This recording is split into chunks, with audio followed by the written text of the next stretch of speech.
So normally my review of the year would include things like traveling to book events and going to BookCon and like, oh, I didn't read much this month because I was like at home, but not this year. However, I still like making these videos. So here is my reading review of 2020.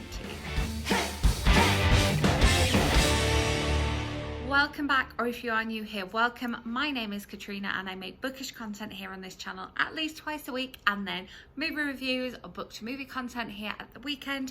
In the description box below you will find all of my social links, including my blog and my Goodreads, and follow me on Instagram. You might see things such as me going for a walk or reading on a bench somewhere.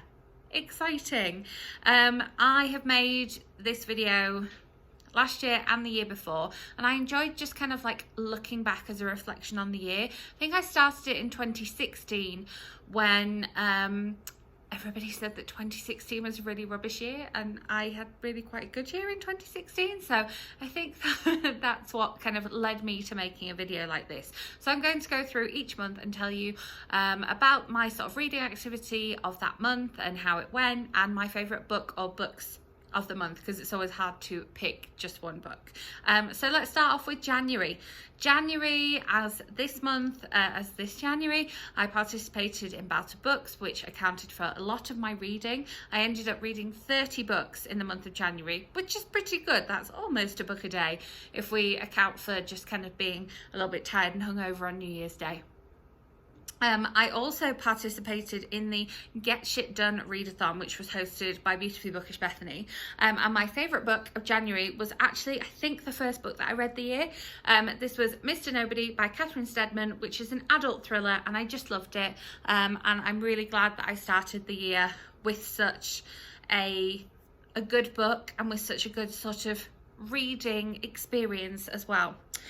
So February, I read less books in the month of February, but if you saw my February wrap up, you will know that I read some of the longest books in the month of February. So I still read 19 books, which is more than I read in December. Spoiler alert for that coming up.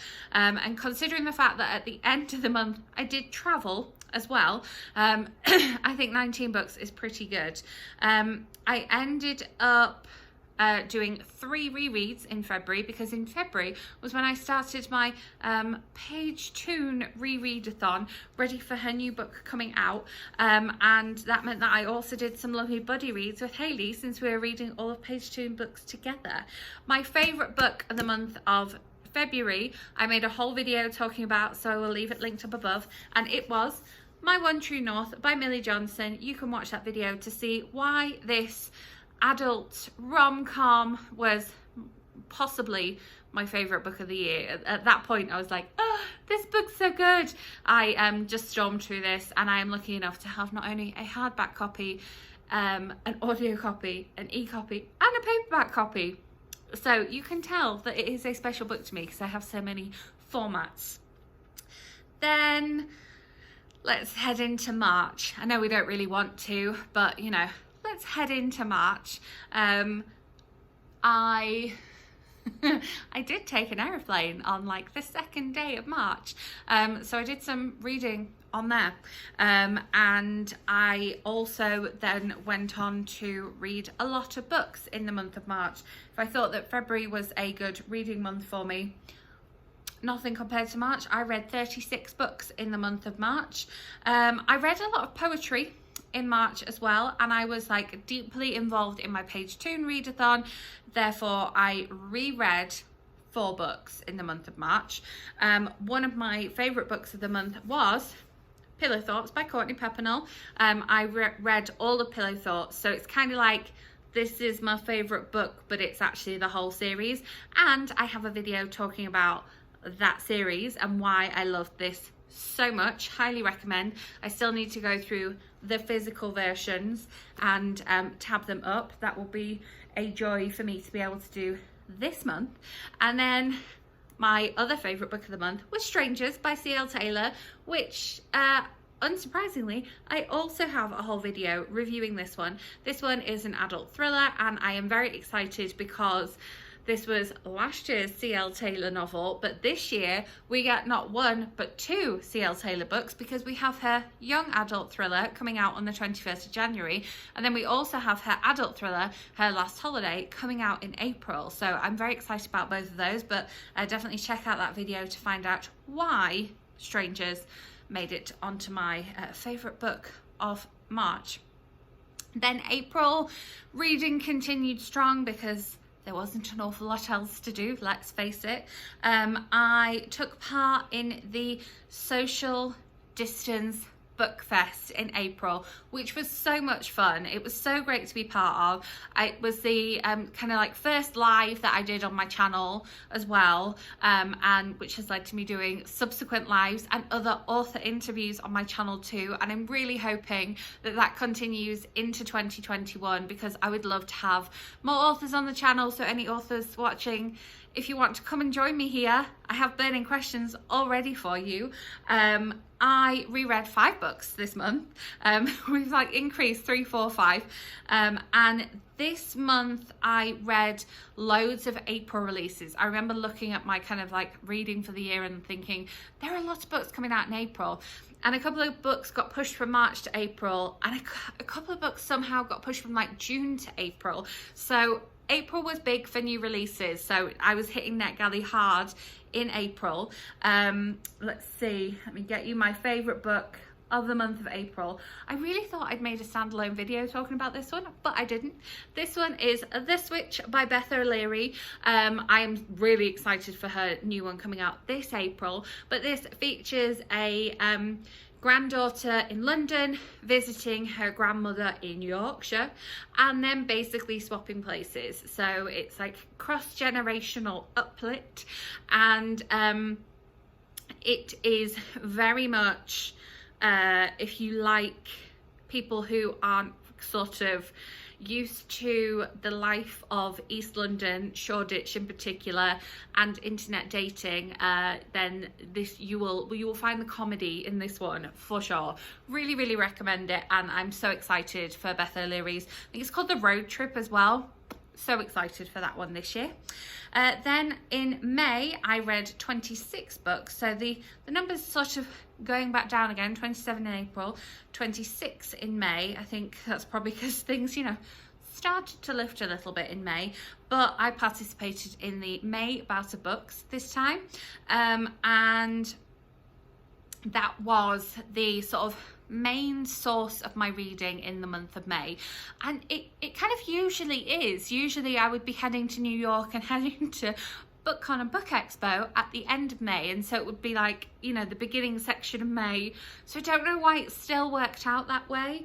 I didn't note down how many books I reread in May, but I know I did reread some in May because I was still deep in the page 2 readathon, and my favourite book that I read in the month of May was 500 Miles From You by Jenny Colgan, another adult rom-com. Interesting looking at the different genres that have kind of made my favourites. But this one is, again, a kind of like London versus rural, switch it up, but with added romance in there. Obviously, we couldn't have romance between granddaughter and grandmother, but we can have romance between different medical professionals as they switch the Scottish Highlands for inner city London.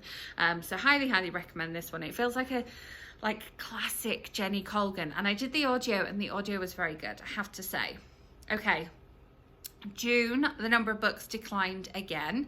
I only reread 2 books in the month of June, and for some reason in June I read a lot of YA books. I don't know, perhaps there were a lot of YA books coming out in June, and so it just happened to be new releases. But I do have 2 favourites from the month of June. One of these I have a standalone video talking about, and that is In Case You Missed It by Lindsey Kelk. Obviously, wouldn't be a Katrina video without mentioning Lindsey Kelk, and I will link that video up above so you can see why this wonderful adult rom-com made my top books of the year. This is the US cover, and I pre-ordered it from the Ripped Bodice so that I could get a lovely, signed, personalised version.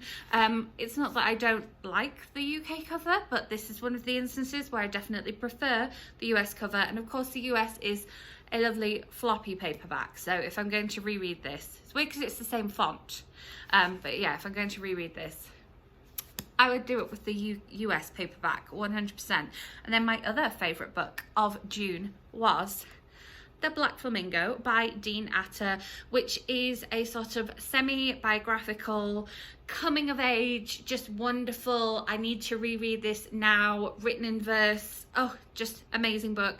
I listened to this one on audio. I would like to see a physical copy of it so that I can sort of see the verse and perhaps read through and tab it up. Why not?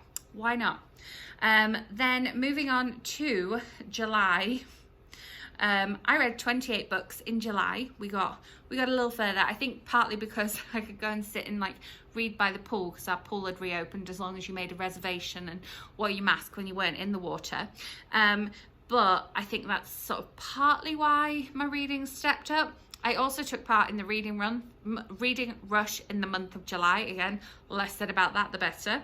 And so many of my sort of favourite books of the year, books that made it onto my top 10 lists, if you haven't seen those, I'll leave them linked, were in the month of July. And I feel like I read a lot of non-fiction in the month of July as well. So I have 3 books that were favourites in July. One of these was Invisible Girl by Jewell, which I have a whole video review of, this adult thriller. I mean, her books are basically, it's a bit like Lindsey, Kelk. They're always going to make it onto my like top favourite books of the year, so that is no surprise. And I always like to make a standalone video talking about those as well. And then we also have a non-fiction book that I have a video talking about why I loved the audiobook of this one, because it was wonderful. And this one is Weird But Normal by me and Mercado. Again, I will link that video up above so that you can see exactly why I love this one. But I would like to get myself a physical copy of it so that I could go back and read some of the essays, like, you know, why Bath and Body Works is so amazing and why being in Target is like a sexual experience. So definitely need to reread those essays. And then I also absolutely adored Our Story by Miranda Dickinson. This is so white on here. Let's zoom it in a little bit so it's a little less. There we go. Let's focus. And I did this as a buddy read with the lovely Hayley, and this is one of those books, adult rom-com, totally reads like it's playing out in front of you like a movie. And I believe it was originally written as a script, and so that makes a lot of sense. Then we have August. Again, I read a lot of non-fiction in August, which was interesting.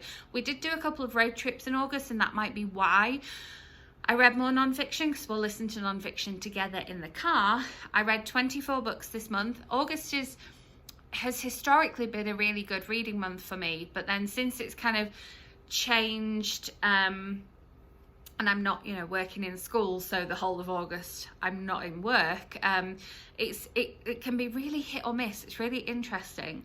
There was another About a Books readathon in August, which was wonderful, always great. And August was super heavy on the audiobooks. I can't remember if it was August where I didn't read any physical books, but it was super heavy on the audiobooks. And my favourite book of the month of August was Mumlife by Louise Pentland, which the audiobook is read by her, and this is What Nobody Ever Tells You About Being a Mum. And I just loved how raw and honest and emotional this book was, and so that is why it made it onto my favourite of August. Then we have September. I only read 15 books in the month of September. I was working a little bit more, and I don't think there were any readathons, but again, we did a couple of road trips. One of them didn't end quite so well. Ended up needing a new battery for the car, but that's fine. We now have a whole jump start thing for the car, so that's fine. But we were 8 hours away from home when we discovered that. But I reread one book in the month of August. I caught up with my unread Lisa Jewell books, and I made a video talking about that, so I will leave that linked. And my favourite books of the month, one of them was a Lisa Jewell novel, and that was Vince and Joy. And a few people have said to me, I knew you were going to love that one. I was surprised you hadn't read that one. And this one was just lovely. I loved the structure of this one, as well as the characters of Vince and Joy. And then my other favourite book of this month for September was a Christmas book. It's a Christmas Carol retelling, All About Us by Tom Ellen. But instead of having 3 ghosts, we have a watch seller that he meets in a pub on Christmas Eve, and that's how we revisit past, present and future Christmases. I really enjoyed that one, and it is in my favourite festive books of 2020 video that I did live with my mum. So October, we kind of like ticked back up again in terms of the number of books that I read. I read 23 books this month, and I read more ebooks than I normally do, which is nice because I'd been really struggling to read anything that wasn't an audiobook for the best part of the year, just because I found it more difficult to focus when it wasn't like literally coming in my ears. And part of that is because I made a video looking at my sort of unread NetGalley books that I needed to read, a lot of which were published in October. I just did that to myself. That's entirely my fault. I did a lot of book versus movie reading and video making that month as well, so that was exciting. And then this book was my absolute favourite because it just broke me and made me cry, and it's one of those books you can't talk about without giving spoilers. So just know that I loved it, and you can see the reading vlog where I read my unread NetGalley books in that vlog, and you can see my reaction to finishing this book because it's quite a dramatic one. It's not a side of me you see an awful lot on this channel. Moving on to November, aka non-fiction November. Love it, as if I need an excuse to read non-fiction. I read 21 books in the month of November. 10 of those were non-fiction, so half of them. That's pretty good, I would say. I took part in the Gilmore Girls readathon in November, which I absolutely loved, and I'm impressed that I managed to fit in some non-fiction into the Gilmore Girls readathon prompts as well. I think that's very cool, and I feel like I really stuck to my TBR as well. So if I read 21 books, I think the majority of those books were on the TBR. I didn't like deviate away from them. And of course, my favourite of this month was More Than a Woman by Moran, which I still have not like penned a written review of yet, which I feel really bad about, but I had this one pre-ordered and I just love it, and I could literally pick it up again and start listening now and enjoy it just as much. Then finally, the final month, which we have just come out of, not so great in terms of like number of books read. I look back on last year's and I read one less book than I read last year. I don't really have a reason for it. I didn't work at all in December. I did some volunteering, but I think it was just making like weekly vlogs as part of Vlogmas that kind of didn't help, just like shifted it down a bit. I don't know. I just enjoyed what I was reading, apart from the fact that there was quite a few books that I kind of DNF'd / just decided I didn't like after having read them. So I took part in the Romance Takeover Readathon, which you can see the vlogs for those. It was interesting. I did manage to do a whole video up until the 27th. The 27th was when I took my first like break and had that Monday with no video. Then I had another video for you on the Tuesday. So I think that's pretty impressive, and probably the reason that I read slightly less this year than last year. 2 favourites for the month of December, both of which I have videos talking about, so I'll leave those linked in the end screen. The first of these is This Time Next Year by Sophie Cousens, which is a semi-New Year's themed book. There's Christmas elements about it, but it's just wonderful, and it's a bit like, if you like missed connections, I think you will like this one, and if you sort of believe in like sort of fate and serendipity and that kind of thing, I think you will definitely like this one. And Hayley and I did a live show talking about how much we love this when we did it as a buddy read, and then the one that I have a full standalone review of is Confessions of a 40-something fuck-up by Alexandra Potter, which here in the US is just Confessions of a 40-something. interesting. I do have a whole video talking about why I love this book, and so I will just leave you to watch that one so that you can see why it's amazing and why you should read it too. All of the books I talked about will be linked in the description box below in case you haven't got your hands on any of these yet, because they are all amazing.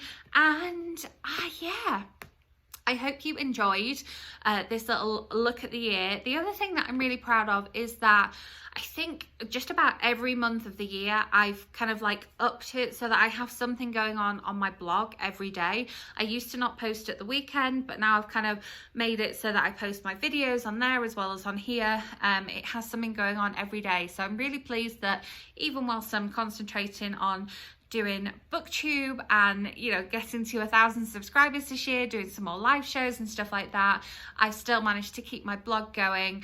I do need to get better at writing reviews as soon as I finish books, but that's basically my goal every January. So there we go. Let me know in the description box below how your reading year went. Did you sort of see a pattern with when things were locked down? Did you read more or less? Let me know. I will be back with more bookish content for you next week and more movie content at the weekend. So make sure you are subscribed and hit that notification bell so that you don't miss those videos. If you enjoyed this video, give it a thumbs up, and I will see you with my next video soon. Thanks for watching.